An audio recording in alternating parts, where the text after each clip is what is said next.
No risk, no Rari. You feel me? No risk, no motherfucking Rari. If you know, you know.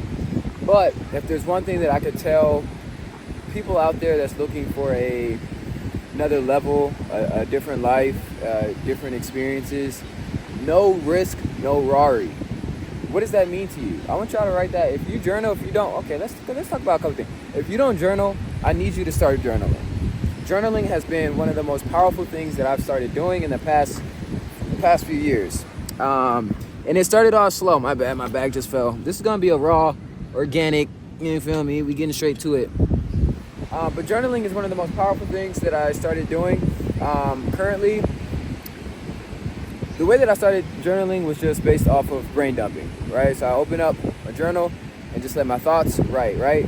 Layer 2 would be planning out my day, structuring most important tasks, money movers, need to do, ideas, right? So I have different sections that I pretty much allow my brain to free flow, right? What is the most important task? What's gonna move the business, right? Then creativity, innovation. What are just some big ideas, crazy innovations, crazy ideas that I may have? Just let it flow. And then another journal prompt that I started doing is actually Dear God. And this has become one of my favorite ways to pray, to reflect, to give gratitude. I just start with Dear God. And nowadays, how I've evolved my journaling aspect, now I actually have a personal assistant, a GBT assistant, that helps me with my journaling prompts. And I've programmed it based off of my horoscope, my life path number, and my Mayan calendar. But not only that, my goals, my dreams, my struggles, my thought processes, and I pretty much told it what I want it to help me with in terms of, reflection, in terms of visualization, in terms of problem solving, in terms of anything, everything that I want to even discover about myself, how horoscopes and how my life path number can, either get in the way of certain things or accelerate certain things, or how I can align better, or how I can ground myself.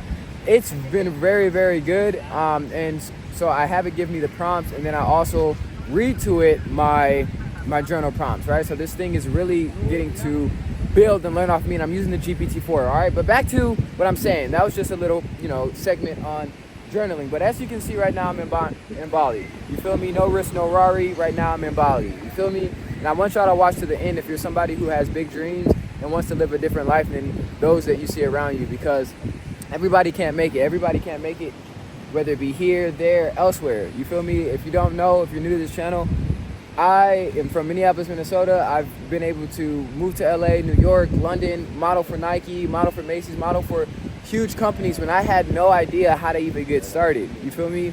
And all of this foundation started from risk, right? No risk, no Rari. I moved from Minnesota to Los Angeles. You gotta keep your head on a swivel. Like, folks just standing behind me. You feel me? I'm still from the city. You feel me? Even though Bali's safe, I'm still from the city. You feel me? But nah, fuck. They done threw me off track. I don't like when people stand behind me. You feel me? Keep it P. Maybe I'll walk and talk. You feel me? I got my bike. That's the ADHD kicking in. I just got distracted. No risk, no Rari. All of this started from taking a risk, moving to LA. You feel me? I am a true believer. I know I wouldn't have gotten to where I've gotten in my modeling career if I didn't take that leap of faith from moving to Minnesota to going to LA, right? Second huge risk that I took. I went to New York to meet an agent off of Instagram. I wouldn't recommend this. I mean, I'm a smart nigga. So I did my research. Dude was like super credible. I got my own Airbnb. I made sure my bases was covered. I was working a job. I saved up. I went out to New York, did some test photography, test photos, built my book, and I got signed. That was the second risk that I took. You feel me? And one thing I say is, like, what do you have to lose? Most people, y'all ain't got shit to lose, especially if you're at home or if you're young and you only got time ahead of you. What do you have to lose than to take the risk that can change your life? So that's risk number 2. I moved to LA, went to New York, got signed. Boom, my modeling career got to taking off, right? Third huge risk that I would say, I also moved to New York. My car broke down in LA, and all this has been documented on this channel. That's why this is like real gold. But car broke down, moved to New York. That wasn't that huge of a risk. I would say my next big risk was I invested $10,500 into a mentor maxing out my credit card. I did not have cash. I was busting tables. This is also documented on YouTube. Last day, punching the clock. It was my last day. God is so powerful, bro. I literally said, this is the last day I'm punching the clock. And that happened, bro. That happened, bro. You feel me? We are powerful. We are more powerful than we will ever know. But you must allow yourself to risk to get that Rari. You cannot be afraid. How can you say you believe in God? All these Christians, all these spiritual, religious people, how y'all say y'all believe in a higher power and y'all believe we got powers, but you're living in fear, you're living in constant worry, you're living in constant doubt, you're not allowing yourself to take risks. You want to move here, you want to do that, you want to, all these things, but what risk are you taking to allow, one, the higher power, God, to show you the power that we have? We are the infinite creators. Everything that we've seen around us, everything that's been built, everything that's been constructed, we are made in His image.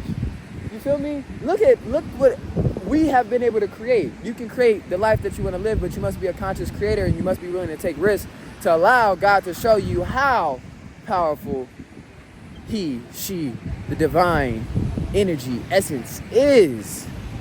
My quality's probably looking trash now. My shoulder's getting tired holding this camera. But I just want to let y'all know, man, no risk, no fucking Rari. Excuse my French, but we in France. You feel me?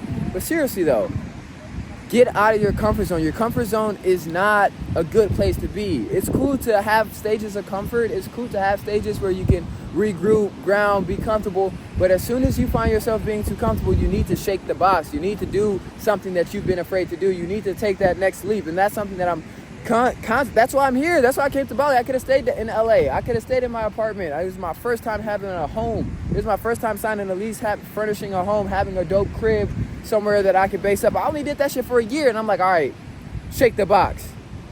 We going to Bali. Why? But I literally decided this in a month. I was like, damn, my lease is coming up. What am I gonna do? Should I extend my lease or what should I do? Fuck it, I'll go to Bali. You feel me? No risk, no Rari. And I'm gonna continue to take risks. Right now, I'm trading. I'm investing in me. Sometimes it's calculated risk though. Some meme coins, you definitely don't wanna, but same thing. Money is a tool. Money is not the end of the world. Money is a tool. So your relationship and your attachment to money, your attachment to your goals, it can repel it. Also, I want y'all to look up transurfing reality. This is something that I've been getting into. I learned it from a mentor that I found on YouTube. And then it's crazy how all the dots just started to connect in real life, literally. I'm gonna tell y'all a quick story. So I was listening to a guy on YouTube. He talked about this book called Transurfing Reality, right? Next day, I'm journaling, right? And I'm asking God to lead me. I'm asking God to show me. I'm asking God to give me confirmation that I am on the right path, right? Because why is y'all over here floating by my, okay. Let's go, yeah. Listen, I got trust issues. I come from the city. But the next day I'm journaling, and I'm talking to God and I'm writing these things down. A lady comes and sits right next to me, and guess what book she's reading? Transurfing Reality. I still haven't gotten the book, but I did my research. I started looking it up on YouTube and things like that. And there's a few laws that stuck out to me. It's basically the more that you have attachment to an outcome, the more that it repels. It's a pendulum, right? The more that you, not per se care, but the more attachment, the more you try to force something, the more it repels. It's the same thing even if you're trying to get a girl. The more that you force it a lot of times, the more you're going to repel it, right? But if you do a little bit of reverse psychology, even same thing with sales. The more that you're door knocking and, you're asking a client or a prospect over and over and over, seeming thirsty, that's going to repel. Don't be thirsty. Do what you need to do. Pursue the actions that you need to pursue without having an attachment to the outcome, but knowing that the outcome is going to come into fruition. Come on, preach, Joseph. You feel me? All right. I just wanted to drop some thoughts on y'all. No risk, no Rari. I want y'all to drop down in the comments, what is something that you have been procrastinating, you've been fearful of, you've been doubting? What is a risk that you can take in 2025? Not just one risk, but we can start off with one. Small or big. But drop one risk in the comments that you want to hold yourself to taking in 2025. Hit the like, hit the subscribe. I hope that this is helpful. A whole lot of gang. We out.